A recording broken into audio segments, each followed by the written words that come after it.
गरीब की शादी। शशि की सौतेली माँ ने उसकी शादी की तो बड़े घर में, लेकिन पति कोई काम न करता।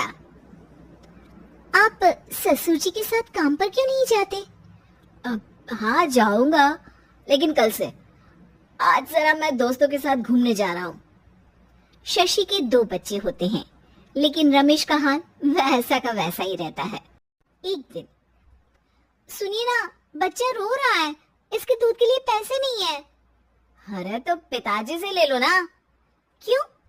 अगर आप में कमाने की क्षमता नहीं थी तो शादी क्यों की? तभी घर आई बड़ी ननद बोल पड़ती है, आहा, तुम्हारी माँ को साफ साफ कह दिया था कि लड़का ना कमाता है ना कभी कमाएगा। हम 4 बहनें हैं इसका ख्याल रखने के लिए, और पिताजी का इतना सारा पैसा, तुम्हें किस चीज की कमी रखी है? लेकिन थोड़े ही सालों में तकदीर बदल जाती है। शशि का ससुराल गरीब हो जाता है। सब बिकने के बाद शशि अपने पति, बच्चे और सास के साथ किराए के मकान में आ जाती है। मैं कोई नौकरी करना चाहती हूँ दीदी।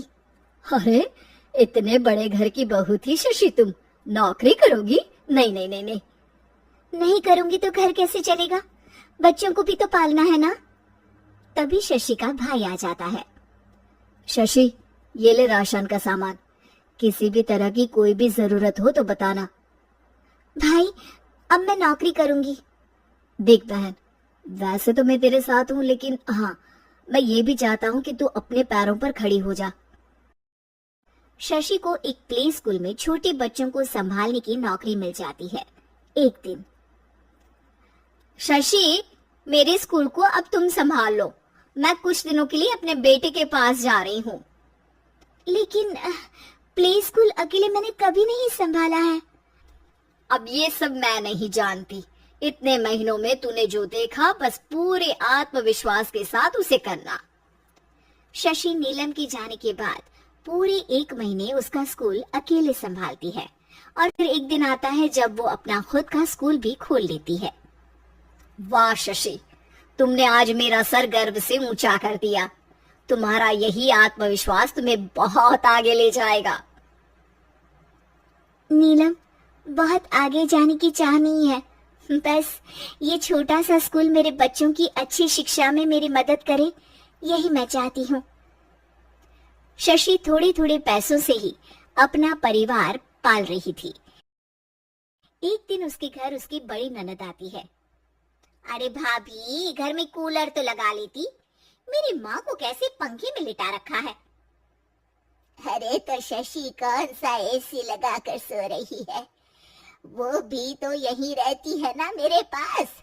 ज्यादा यहाँ आकर मेरी बहू को परेशान न किया करो। हाँ, मुझे भी शौक नहीं है इस छोटे से घर में आने का। मैं तो बस ये बोलने आई थी कि मेरे बेटे की शादी है तो ननिहाल का जो नेग होता है वो ले आना।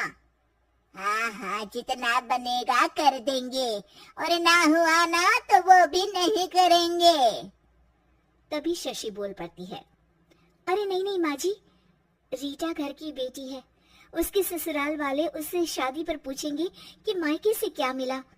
रीटा, तुम मुझे सामान की लिस्ट भेज देना, मैं पूरी कोशिश करूंगी कि तुम्हारी हर डिमांड को पूरा करें। अच्छा, मैं खाना लगाती हूँ। शशि ये बोलकर किचन में चली जाती है। धीरे धीरे कर शशि किसी न किसी तरह अपनी सारी ननदों की डिमांड पे पूरी करती, बच्चों की ख्वाहिशें भी, और उनकी पढ़ाई के लिए पैसे जोड़ती। एक दिन जब शशि का बेटा 12वीं पास करके आता है, माँ, अब तुझे काम करने की जरूरत नहीं है, मैं अब कोई ना कोई नौकरी करके पढ़ाई भी साथ कर लिया करूंगा। शशि को लगता है कि बेटा और आगे पढ़ाई करे, लेकिन वक्त की मार के कारण वो बेटी को काम के लिए हाँ कर देती है। अब बेटा एक बैंक में चपरासी बन जाता है। लड़का देखने में तो बड़ा अच्छा है, अंग्रेजी भी पटर पटर बोलता है, फिर चपरासी क्यों? लड़का सारी बात मैनेजर को बता देता है। अच्छा, तो मैं तुझे एक मौका देता हूँ, तू यहाँ रहकर दूसरे डिपार्टमेंट का भी काम सीख। अगर तू किसी एक का भी काम अच्छे से सीख गया तो मैं तुझे यहाँ टेबल चेयर में बैठने वाली नौकरी दे दूंगा।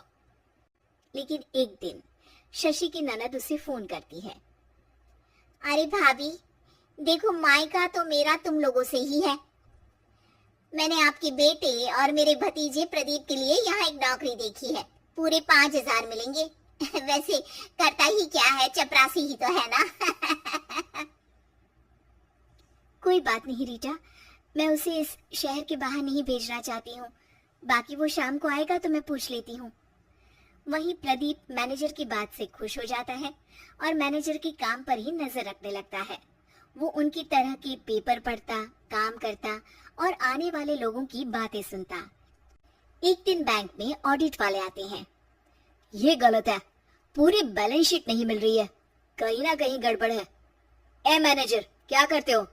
बैंक के पैसों का हिसाब सही नहीं है। मैनेजर के पसीने छूट जाते हैं। तभी प्रदीप वहां जाता है।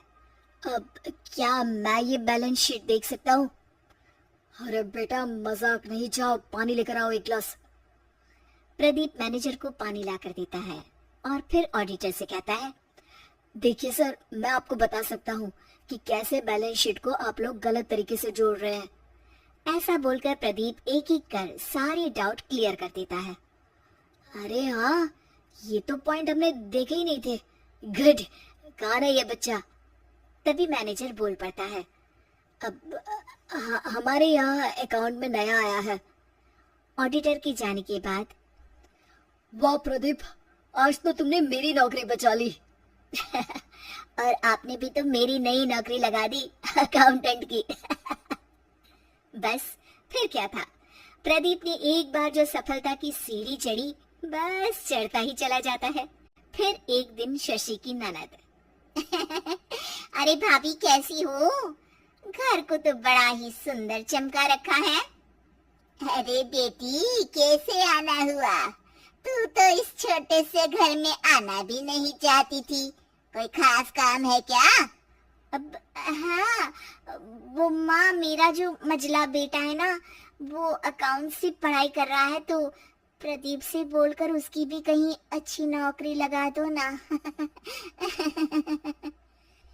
सास और शशि समझ जाते हैं कि कैसे पैसे आते ही लोगों के बात करने के तरीके से लेकर रिश्ते निभाने तक में